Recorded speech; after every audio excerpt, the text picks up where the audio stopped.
asked was if you wanted to cast a spell on Halloween and you know that you need to do it at midnight, where should the moon be? So you forgot your phone, so you have to use the position of the moon. But if it's a full moon at midnight, it'll be directly overhead. So useful. Yeah, you could like do it off local midnight and just do it when it's on the meridian. All the witchy one-teners. Okay. Wow. We should probably get started. Who knows? I am here, and that is, we're gonna get through this, and I will be better on Thursday, I promise. So today is gonna be, we'll do some stuff. It'll be good. It'll be fine. Everything's gonna be great. Okay. Sorry that I'm a little behind on answering emails and getting grades, but that'll again be better starting tomorrow. And I will try to get some more Seagal troubleshooting stuff up tomorrow as well. So I've started that. I've gotten other problems. I will try to solve those and get answers soon. I think some of my answers in the first round were also wrong. So if you're hitting errors, that is because I did not give you the correct solution, so I will try to find the right ones and get on to that soon. Other things that should be on the horizon. We're hopefully we'll have our guest speaker next week, so that will be our AGN class. So something to look forward to because she's awesome. She's also a Whitman grad, but before my time, so slightly more advanced in her career, and I think is currently a professor at somewhere Purdue? No, somewhere on the East Coast. I will check, but that's coming up.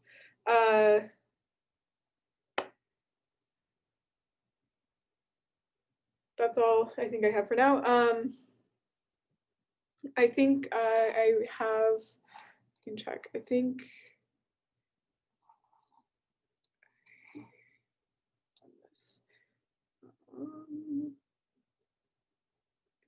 sorry, I have made a rubric for your final project. There's information. I will go ahead and publish this.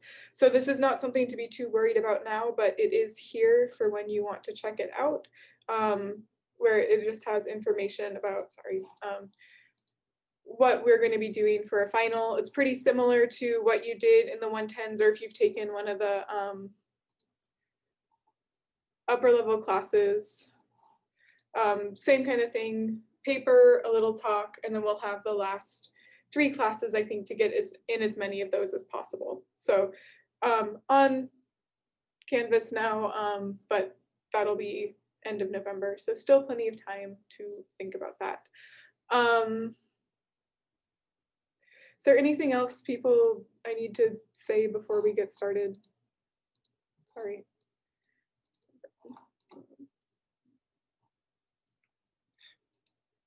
Oh my gosh, okay. Sorry. A little bit of a rough start today. It's gonna get better, I promise. So, okay. So today we're going to be focused on 2 relationships, Tully Fisher and fundamental plane. And we're also going to talk a little bit about just how we can measure distances to galaxies. So way back at the beginning of the semester, we talked about the cosmic distance ladder. So when we were we started with finding the distance between the Earth and the Sun. When we know that, we can use parallax to get the distance to the closest stars. When we find parallax, we can start getting distances to Cepheids and find the period luminosity relationship, which then gets us to distances to the nearest galaxies, so the LMC, SMC, and Andromeda, where we can actually measure individual Cepheid stars. Beyond that, there's the tip of the red giant branch, measuring those stars, and beyond that, we're getting into type 1a supernova and redshift to measure distances. So the issue is, in order to actually calibrate our redshift as a way to track distance, we first need to actually know distances to galaxies. So in order to get a Hubble constant, you need to know how far away your galaxies are to find that Hubble constant. And not every galaxy is going to have a type 1a supernova in it. So there might be other ways that we need to start thinking about other ways you might be able to get distances to galaxies. And two of those are Tully Fisher and the fundamental plane. So there are two different relationships relating the rotational, the velocity parameters of a galaxy with its brightness. So Tully Fisher will be for spirals, fundamental plane will be for ellipticals, and we'll talk about what both of those are and just how they get used today. That's kind of the plan for today.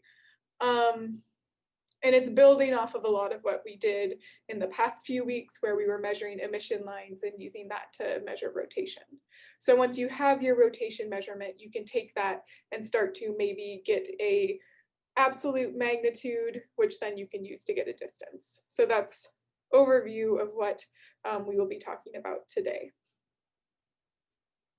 Before we do that though, I wanna, as per usual, kind of start with a little review. So this is a chart that should look semi-familiar from last week of sulfur-2 ratios to predict electron number densities. Based on this chart, if you measured a sulfur-2 ratio of 1.2, what would be your approximate electron density? If someone wants to throw that in the chat or shout it out.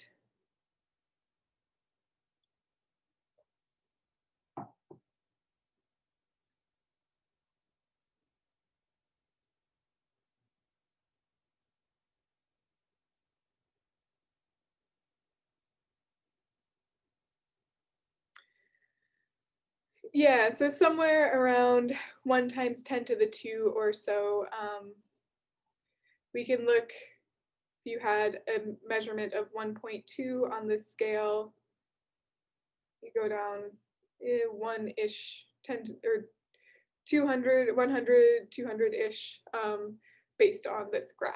So this is typically how you get those electron number densities. You find your ratio by fitting emission lines like you guys did, and then you compare it to see where it would fall on this line and use that to get a density.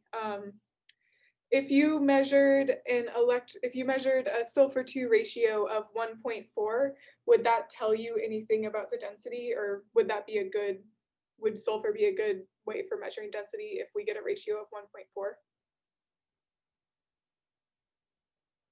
So I'm seeing a few shaking heads, which no, it wouldn't, because we would be in this area where it's pretty flat.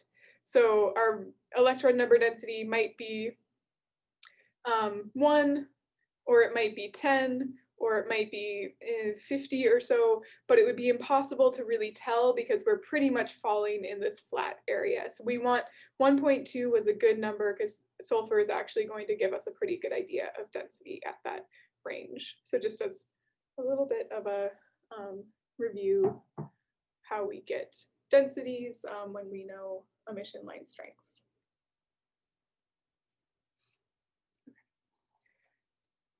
So now shifting into some of this new stuff, we're going to start with Tully Fisher because spirals make a little bit more sense and are typically easier to work with. Ellipticals are more messy because they don't have any organized rotation. So we're going to start with spirals and move into ellipticals. And the idea is that we can sort of kind of use velocity to get distance, because with velocity, the rotational velocity of a spiral, faster rotation means more mass means more light. So we can kind of get a relationship between rotational velocity and the amount of light coming from a galaxy, but it's going to be fuzzy because of dark matter and other things as well that we will discuss. So First, we're going to talk about the theoretical derivation of where this comes from, and then we're going to look at actual observed relationships, which aren't going to quite fit the theoretical derivation. So the Tully-Fisher relationship is what is actually observed and is what is typically used, but it's not going to be exactly what we would expect for just rotation, gravitational rotation, and the amount of mass in a system. In order to get this theoretical relationship, I wanted to start with just a reminder about centripetal forces. So this should look like something that you might have seen back in Physics 1 years ago. But just as a reminder, if you have an object rotating or moving in a circle, in order to keep it moving in that perfect circular motion, you need a centripetal force equal to mv squared divided by r. So for this object here, we've got a string, ball on a string that we're spinning around. So the tension force is holding that ball in that nice centripetal circular motion. For the stars in a galaxy, that's going to be the force of gravity. So the gravitational force from all of the other stars in the galaxy and the dark matter in the galaxy will be holding the stars in orbit around the galaxy.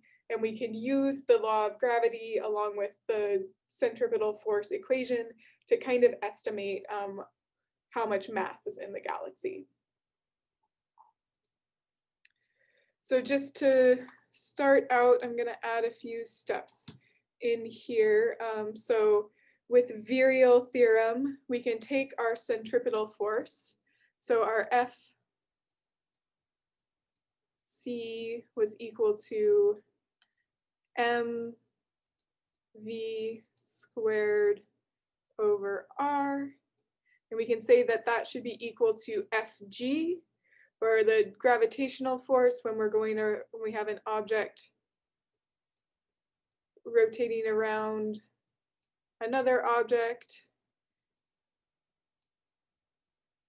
is the mass of the object it's rotating around, so mmg over r squared. This is our gravitational force.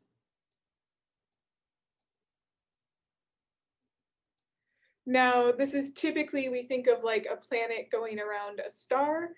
Now we've got a star moving around a galaxy. So it's not just a nice 2 point masses, it's kind of a disk of mass and a point mass. But with the way that gravity works, if you can say that if you have an object rotating around a uniform disk of mass, we can say that it's only being affected by the mass interior to that point on the disk.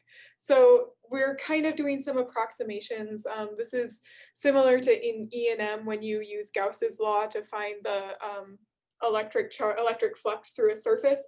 You can do the same thing with gravity, and when you do that for a disk, it works out to be about the same as if you had just two point masses, where one of your point masses is the object rotating, and the other point mass is if you took all of the interior mass and held it at a point at the center of that object's orbit.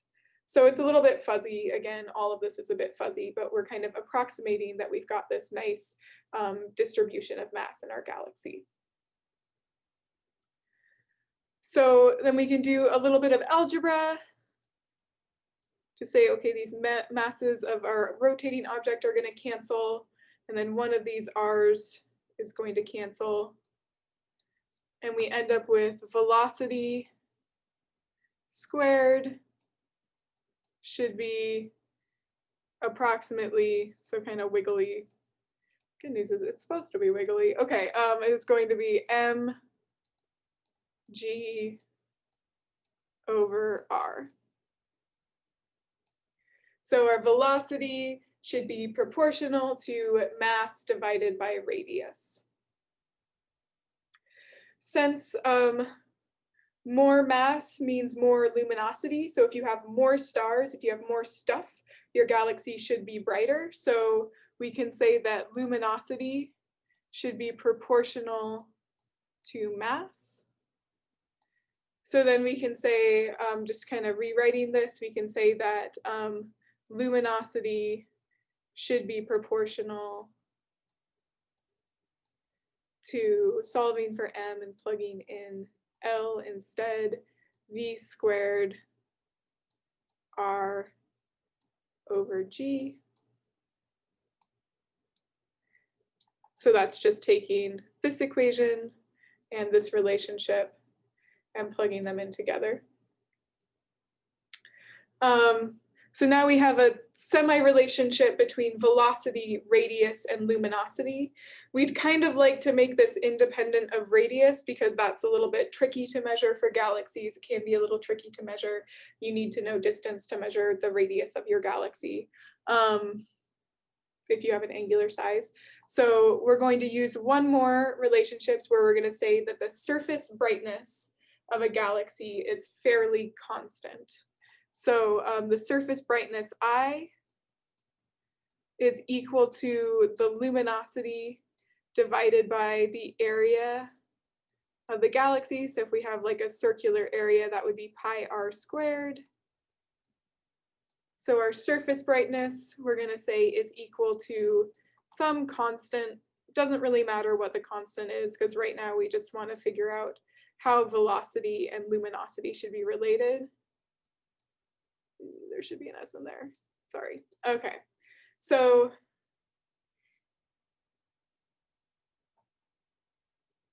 we've got this relationship where L divided by R squared should be equal to a constant, which means that R should be proportional to the square root of L.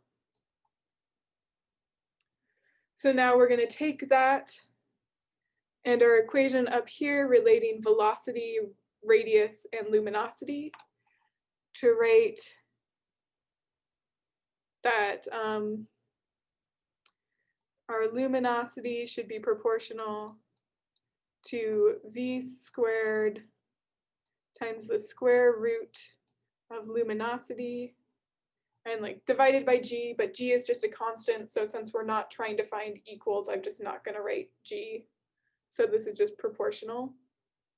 Again, we're just trying to find how this should, how luminosity should depend on this rotational velocity. So dividing by the square root of L, this becomes v squared is proportional to the square root of the luminosity, or if we square both sides, v squared, v to the fourth, sorry, is proportional to L, which is what I wrote here. So if we start by saying the rotation of the stars in a galaxy should be caused mostly by the gravitational force of that star being pulled in by the rest of the galaxy, and we say the luminosity should be proportional to the mass, and we say that the surface brightness of our galaxy should be approximately constant, we get this relationship that luminosity should be proportional to velocity to the fourth. There were a lot of approximations in there, which is why when we actually observe galaxies, this is not what we see, but we see something fairly close to this. And we can use this to kind of start to get an idea of how we can measure the luminosity of a galaxy based on its rotation.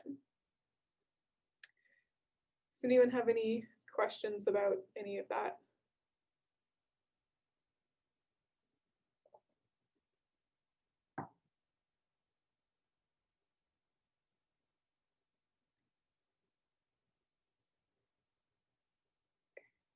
I'm going to clear my screen unless I hear any objections. Okay. And this is where we get to the observed Tully-Fisher relationship. So that was my hand-wavy theory why luminosity and velocity should be related. Tully-Fisher is the observed relationship between luminosity and velocity, rotational velocity. So what we find with Tully-Fisher is that The luminosity of your galaxy should be proportional to velocity to some power. But Tully Fisher, instead of getting 4, we typically find that alpha, that power, should be around 3 instead of 4. Why 3? I don't know. There's a lot of things that, like, those approximations weren't quite right. There's dark matter, there's dust, there's just a lot going on in a galaxy. So that our theoretical model for a galaxy is not perfect. So instead of that nice Tully Fisher, or nice physics that I did in the previous slide, we get this actual relationship that isn't quite L is proportional to V to the 4th, but is instead L is proportional to V to the 3rd-ish. The other thing that's important to consider is that this is going to depend on what band you're observing in. So if you look in, so if we have our UGRIZ bands from Sloan, so UGRIZ, a galaxy might be brighter in Z band because that's redder, so we're getting that dust emission. We don't have the problem of as much attenuation in Z band as we do in U band. So that might mean that our alpha is going to be higher for Z band than it might be for U band.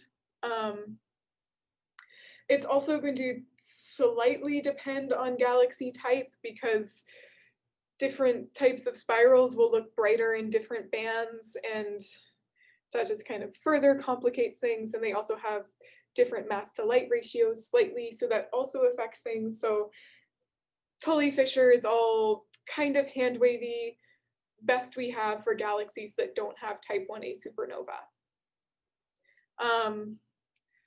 But if you want to find distances to a galaxy, this is one way to do it. So we can then, what's going on here in this graph is that you can see that we've plotted data from 2 galaxy clusters at different distances.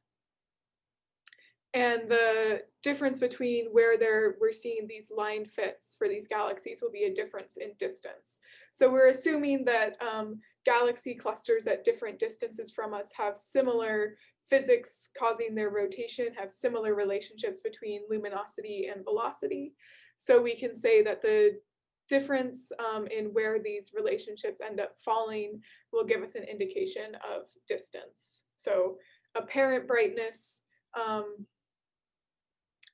and if we can observe the apparent brightness and we know the absolute brightness, we can get a distance. So just distance modulus kind of stuff going on here. A few other things to note. Very often rotational velocity is called W. So you'll see W instead of something that might make more sense like V. And that is because they are measuring the width of a line. So W stands for width of a line. So when we measure rotational velocities, it's almost always measurements of the width of the 21 centimeter line. So that's why you'll see a W instead of a V.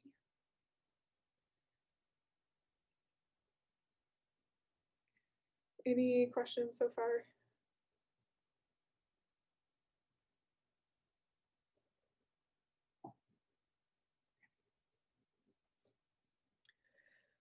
With Tully Fisher, we also have to worry about correcting for inclination. So if we want to measure the rotational velocity of a galaxy, ideally we would be seeing it edge on. Most galaxies we are not seeing edge on, but we're seeing some amount of tilting. Some will be face on, but most galaxies you're seeing at least some amount of tilt. So you can use the rotational velocity you see and correct for inclination by multiplying by the sine of the inclination. So if you have your measurement of your galaxy, your rotation, multiply that rotation by sine inclination to get what you would see if it was edge on. But this is another place where things are going to get kind of fuzzy, because it's hard to tell what the inclination of a galaxy is, because we don't necessarily know exactly what you would expect to see if it was face on. So we have to kind of do our best to measure this. There's not a great way to measure inclination, but what typically is done is people use estimates of cosine squared I by comparing the semi-minor and semi-major axis of a galaxy. So in your photometry project, I asked you to look up the RC3 value for your galaxy, which is the ratio of B over A, the ratio of your semi-minor and your semi-major axis for a galaxy. And this is why. It's because if we wanted to correct for inclination, that would be what we would need to know. We're not really going to do that, but it's a good thing to know to look up, because a lot of times if you are doing anything where you want to know surface brightnesses or you want to know rotation, correcting for inclination is going to be an important step. So once you know your B and your A, so for this galaxy, we have our semi-major axis is going to be the longer axis, so half of this, so half will be our semi-major, and then semi-minor will be the shorter axis. So we would expect if it was face-on, those would be closer to 1-to-1, but it's going to be different depending on galaxy type. If we were edge-on, it would be the semi-minor would be very small and the semi-major would be much larger. So we can use predictions for what we expect this ratio to be for different galaxies to determine what the inclination is. And that's where this Q value comes in. So Q is a theoretical prediction for the inclination for different galaxy types, for the ratio of semi-major and semi-minor axis for different galaxy types. And it's what I have used. It kind of depends on what model you want to use, but what I typically use is for galaxies SBC and later. You use a value of 0.13. And if you're looking at earlier galaxies, so SA or SB, then you would use 0.2. This is all kind of fuzzy and hand wavy and based on models that other astronomers have made before I came along and used them. I think I grabbed this from a paper from 1975 when I worked with it. So it's a pretty solid model that's been around, but this is all kind of iffy. One other thing to note is that it's the same for barred and unbarred spirals. So if there were capital B's here, that would not change the values you use. So this is just Q is only for spirals because it doesn't really work with ellipticals. You get more confusing because who knows what the inclination is of an elliptical. It's kind of impossible to tell. So we can't do it, but for spirals, we know that they should be approximately disks. So we can use the ratio of semi-major and semi-minor axes along with predictions for what we would expect for different galaxy types to get an idea of what the inclination is. Once you have cosine squared I, you can take a square root. 1 minus cosine is sine. So you can get from cosine squared I to sine I fairly easily.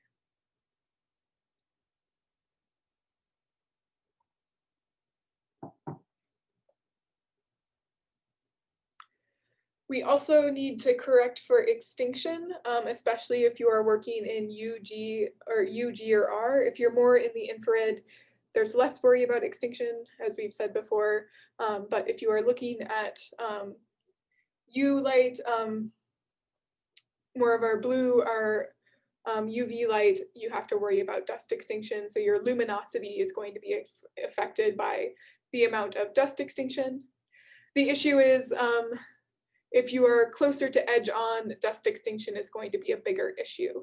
So closer to edge on, great if you want to measure rotation, kind of sucks if you want to measure luminosity. So problem with this is that we want to be edge on so we can measure our rotational velocity, but once we get our galaxy edge on, all of the dust in the galaxy we're having to look through all of the dust in the galaxy instead of just small amounts if we were seeing it face on. So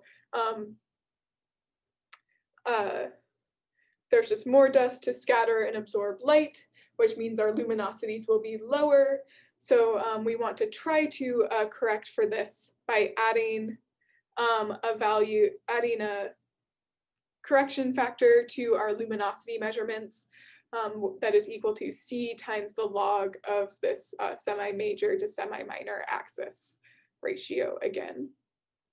So the more inclined you are, the bigger your semi-major axis is, the smaller your semi-minor axis is. So this value will get bigger, and there will be a bigger correction factor that you're adding back into your galaxy.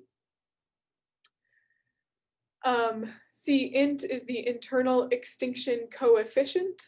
So this is kind of a predicted amount of how much extinction do we expect to see in a galaxy, and will vary depending on bandpass.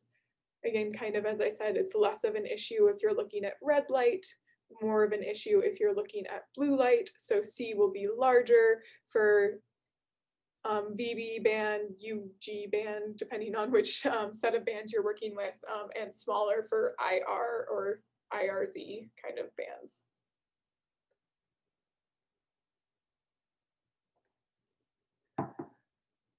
So then we'll end up with something that'll look like a luminosity that looks like our corrected luminosity will be sine I times our observed luminosity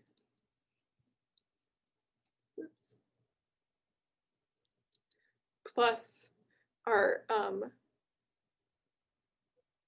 extinction correction.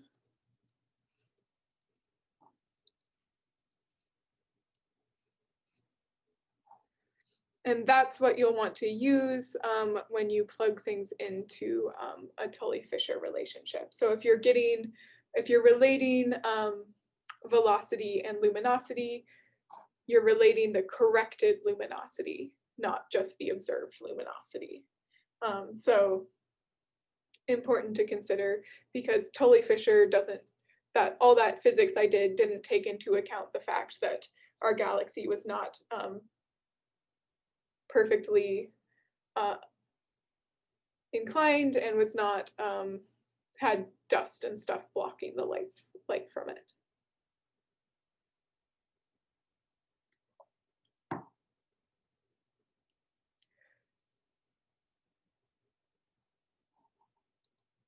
Any questions here? So that's kind of, just to jump back really quickly,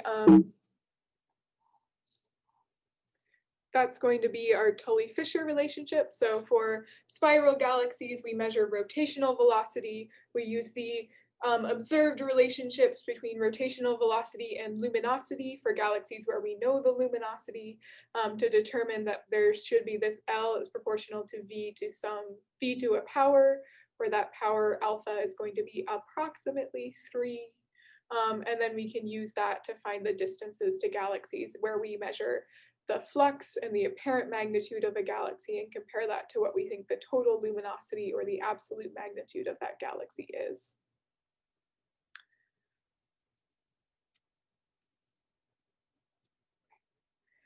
So that's Tully-Fisher and looking at spiral galaxies. Now we're going to switch gears and think a little bit more about how we might do this for elliptical galaxies.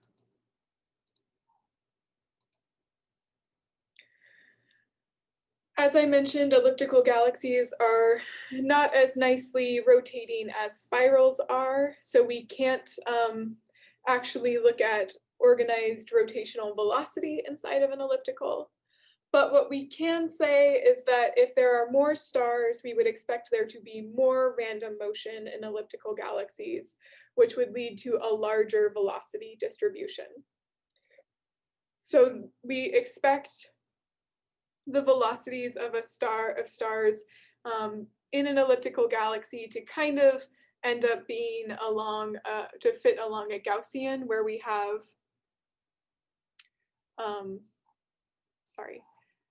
this axis would be,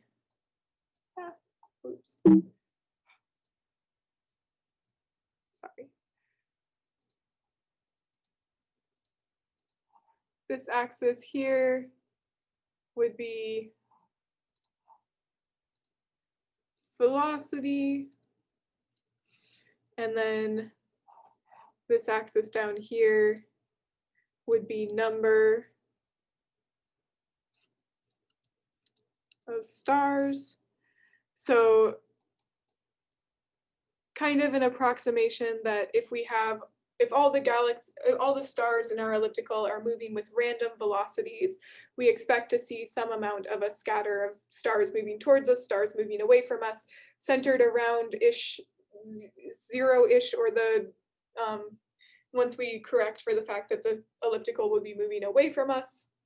And so there's going to be some amount of scatter. If there are more stars in our galaxy, we expect a wider scatter, more stars more scatter, more stars, more random motion, larger velocity distribution. More stars would also mean brighter, so we should be able to relate the width of the Gaussian that we measure to the luminosity of an elliptical. So just as a bit of a reminder, so sigma is how we measure the width of a Gaussian. It's one of the properties that we've pulled out when we do Gaussian line fitting. And it's just in your equation for a Gaussian, one of the values that shows up is sigma. The important thing to remember for astronomy is that the full width at half max of a Gaussian is equal to approximately 2.355 times sigma. So since a lot of times the way we measure velocity distributions is by looking at emission lines, we can relate the Gaussian we fit to an emission line or an absorption line.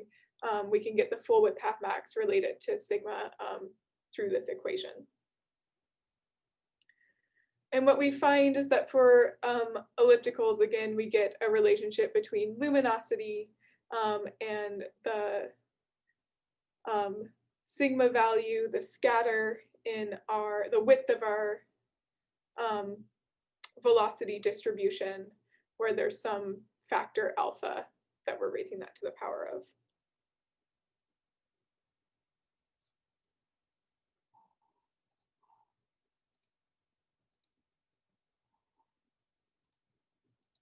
And just to think about this, what it sort of is looking like, we can model the internal velocity distribution in a galaxy by looking at the width of absorption or emission features in an elliptical and modeling those with a Gaussian. So we have in our elliptical galaxy that's full of stars that are moving with fairly random velocities. And so we observe that with our telescope, and what we see is that absorption line features will be spread out because of the different velocities of the stars. Ones moving away from us will be slightly red shifted, ones moving towards us will be slightly blue shifted. So each of these stars is kind of contributing to this absorption feature at a different wavelength. Each of the stars in our telescope's field of view, that's the word I was looking for, sorry.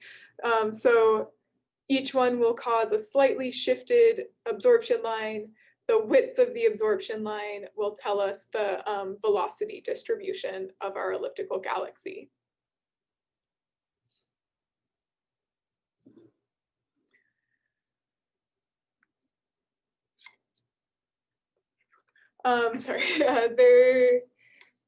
It tends to be slightly larger if you look towards the center of an elliptical galaxy, rather if you look towards the edges of an elliptical galaxy, where maybe there's a slight amount of organized rotational motion in the outer parts of our elliptical. There's also kind of a cool relationship called the M sigma relationship between the mass of the central black hole in an elliptical galaxy and the velocity distribution. So we've seen that the more massive your elliptical is, the more massive the central black hole is, which is something that maybe doesn't sound surprising, but if you stop and really consider, that means that however we're making the supermassive black holes that are in the center of galaxies is somehow related to how we are making the galaxies, period. So if you're making a bigger galaxy, you're also making a bigger central supermassive black hole. So that's just kind of a cool relationship that we don't really know why it's the case. And maybe it tells us something about how supermassive black holes form and how it has to potentially do with galaxies colliding, maybe, but we don't really know why it's the case. So more massive ellipticals have bigger velocity distributions. They also have more massive supermassive black holes in their center, and that's what the M sigma relationship is. And it's just another thing that we measure, or that we find by measuring the velocity distribution in elliptical galaxies.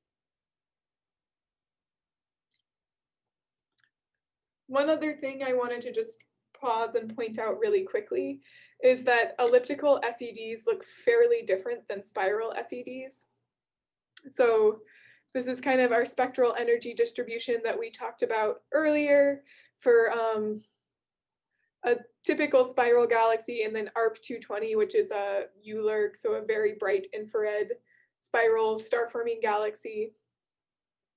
And just to like point out that an old elliptical won't have very much dust and gas, so we won't see those PAH features that we see in spirals. We won't see as much of this infrared emission that we see in spirals, and there won't be any young stars. So we'll expect to see most of the emission from elliptical galaxies in this kind of old star part of our SED. So this is where we're getting most of our light, is from old stars in an elliptical galaxy.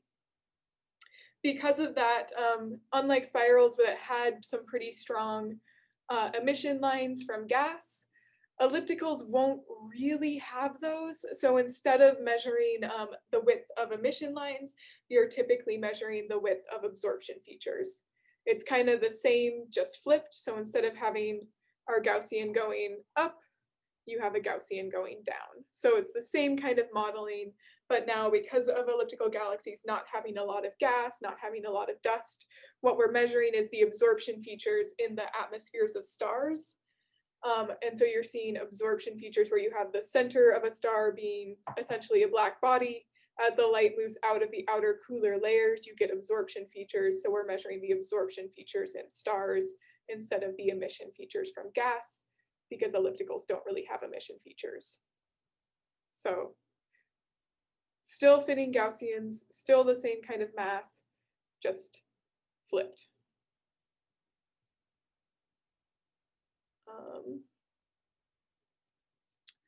From that, we get also to the fundamental plane.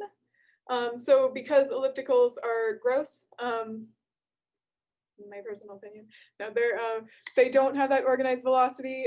They don't look pretty. They're kind of boring, but they don't. The relationship between luminosity and that sigma isn't very good. It's not a nice clean line. So instead, people use something called the fundamental plane to relate the rotational parameters of an elliptical galaxy with its actual luminosity. And so what the fundamental plane is instead of using just two values, you introduce a third value called D, the luminosity diameter, or in this figure, R effective. So just something about the size of your luminosity, size of your elliptical, and add that into your measurements to try to get at this actual value of luminosity. So what we end up with is, instead of a line, you get a plane because you're working in a three-dimensional space. So we have our size of our elliptical, our effective radius or our luminosity diameter, our width of the velocity scatter, so the sigma for that velocity Gaussian, and then also the luminosity of the ellipticals. So the way that luminosity diameter is typically defined is it's the diameter of the elliptical where the galaxy has a specific mean surface brightness. And kind of depending on who you're working with or who you're talking to, that's going to be a different mean surface brightness. So that also kind of makes this more complicated. But there seems to be a relationship between the size of your elliptical and your sigma for your velocity distribution, where D is proportional to sigma to the power of about 1.2. with again, bigger elliptical means more stars means more random velocity. So you can put these two equations together and end up with a plane in this three-dimensional space that will tell you, if you can measure sigma, you can get an idea of the size and luminosity of your elliptical. But it's all kind of difficult, and both luminosity and diameter depend on distance. So that makes things tough. So getting distances to ellipticals is more difficult than it is to get distances to spirals for many reasons. One of them is just because the fundamental plane is a mess and is fairly uncertain. So Tully fissures for spirals, we have organized rotation, so we can relate the organized rotation to the mass in the galaxy, which we expect to be related to the amount of light from a galaxy. Fundamental plane is for ellipticals, where we're relating the size and luminosity of a galaxy to the width, to the amount of random motion in the galaxy as measured by the sigma of the Gaussian velocity distribution of the stars in an elliptical galaxy. One of the reasons elliptical galaxies are difficult to find these relationships for is just that there are not a lot of nearby elliptical galaxies. So we can't measure Cepheids in ellipticals because there are none close enough that we can get these nice Cepheid light curves. We can't see individual stars in most elliptical galaxies, so Cepheids are not something that work with ellipticals. That's partially, we're going to talk about this more next week, I think. Next class, that's it. It's because we find ellipticals primarily in the center of massive superclusters, and we are not in a massive supercluster of galaxies. We are we're in a small group at the edge of the Virgo cluster, but the Virgo cluster isn't even that big. So ellipticals tend to be in these massive superclusters. We are not in a massive supercluster, so there are not many ellipticals nearby, which means we cannot use Cepheids to get distances to ellipticals. Ellipticals also don't have any current star formation. They're kind of our red and dead galaxies. They're old stars, so we don't see as many supernova in ellipticals. Now, we do want type 1a supernovas if we're measuring distances, so you'll still get some of those type 1a supernovas in ellipticals because those aren't going to be massive, massive stars. They're going to be our smaller white dwarf stars going over the Chandrasekhar mass limit. So you can still get some type 1a supernova in ellipticals, but you're just not going to get as many because you don't have more stars forming, getting to be white dwarfs, and then potentially exploding in a supernova. So this is just all to say that getting distances to ellipticals is difficult when we want to calibrate the fundamental plane and find those alpha and gamma values. So if you want to get a distance to an elliptical, you better hope that your Hubble equation is fairly right and you can use that instead, because that's going to be probably better than using the fundamental plane.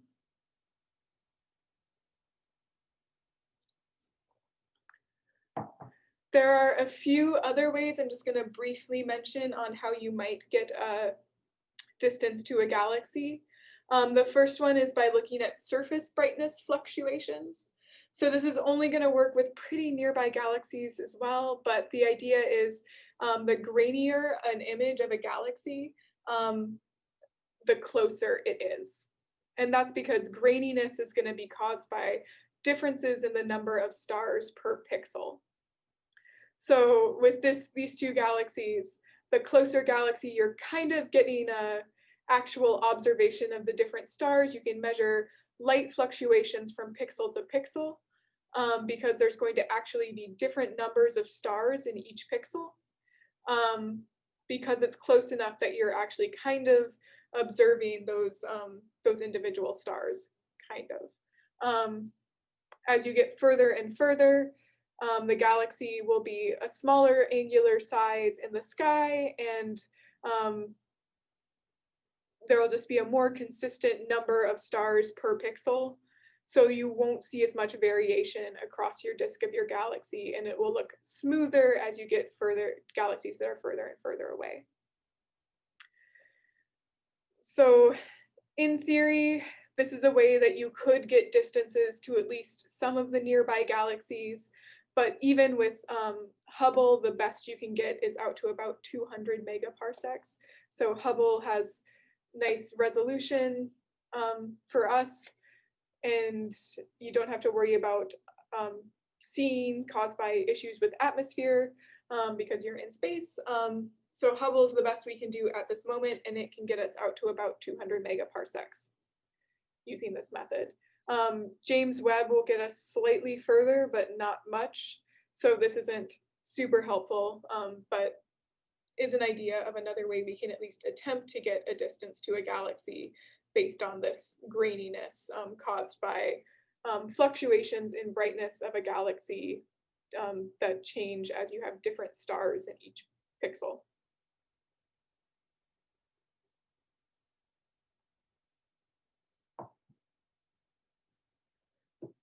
Another way that, again, sort of works but sort of doesn't is to find a distance to a galaxy cluster by looking for the brightest cluster galaxy. So this is iffy because it relies on the assumption that the brightest cluster galaxy will be the same magnitude always. So thinking that, okay, there's probably some maximum size of a galaxy. If you have a cluster of galaxies, maybe your brightest galaxy is at that maximum size, maximum luminosity. Every galaxy cluster, the brightest galaxy will be approximately the same magnitude. This is probably not really right because there's not a ton of reason to think that it's right, and measurements of galaxies and clusters where we actually know the distances to those galaxies have showed us that there's a lot of scatter in this magnitude of our brightest cluster galaxies. So there's not just one brightest cluster galaxy magnitude, there's a range, but it does give you a bit of a measurement. You can use it to at least approximate the distance to a cluster of galaxies. So if you have a cluster of galaxies that is too far away, you can't use Cepheids, and there haven't been any type 1a supernova in it for a while, you can estimate distance by looking at the brightest galaxy in that cluster and saying that it must have this absolute magnitude, it has this apparent magnitude, so this galaxy cluster must be this far away. But that's pretty hand wavy.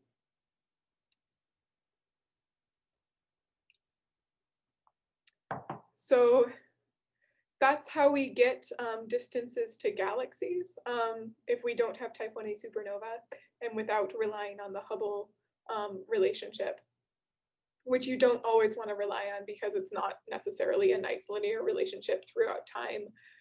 The Hubble constant changes as the composition of the universe changes. So especially for more distant galaxies, you take cosmology and realize that there's a lot of nasty equations that go into figuring out a distance from a redshift, and instead you just go ahead and use Ned Wright's cosmological calculator. So just if any of you, as a quick aside, if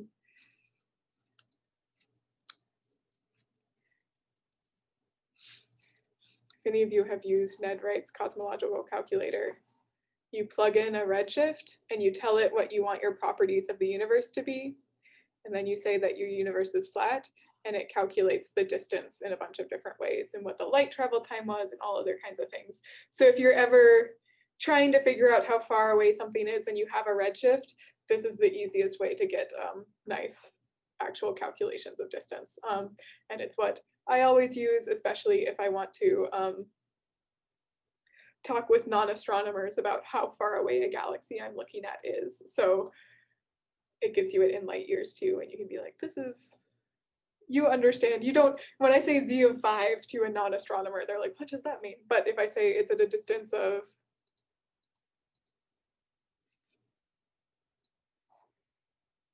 155 billion light years away, they kind of get that. And the light's traveled for 2.5 billion years. It's more fun. So anyways, little aside. Any questions about how we measure distances to galaxies after I bounce around there?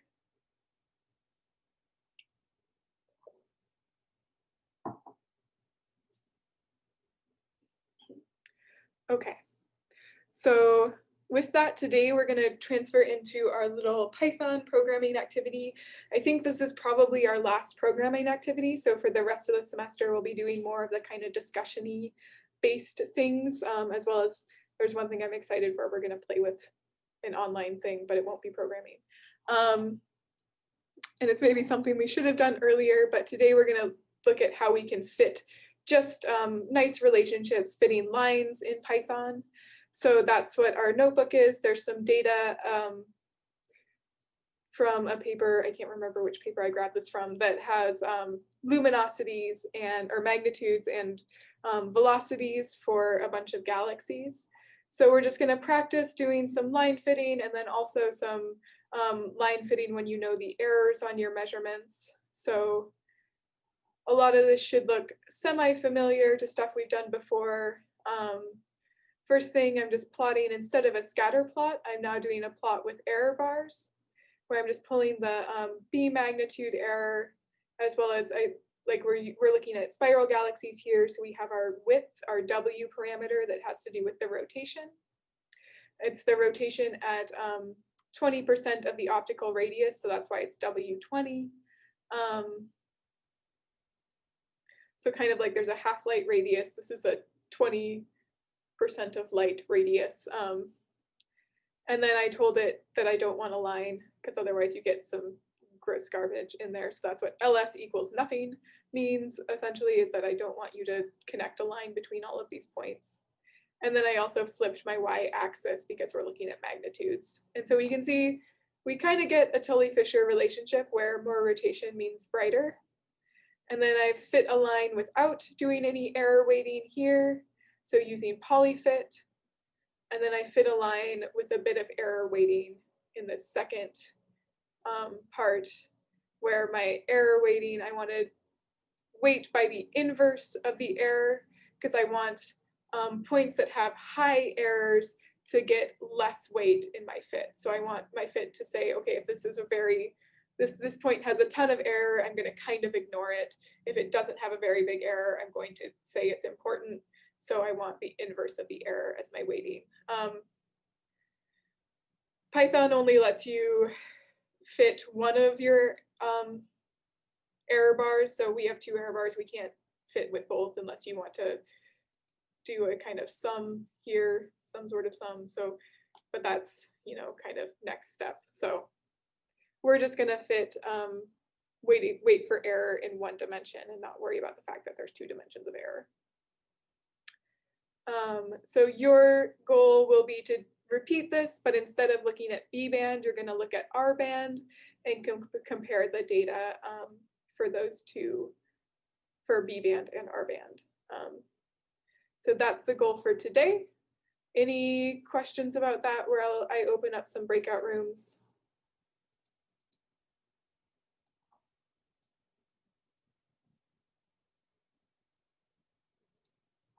Okie doke. I will be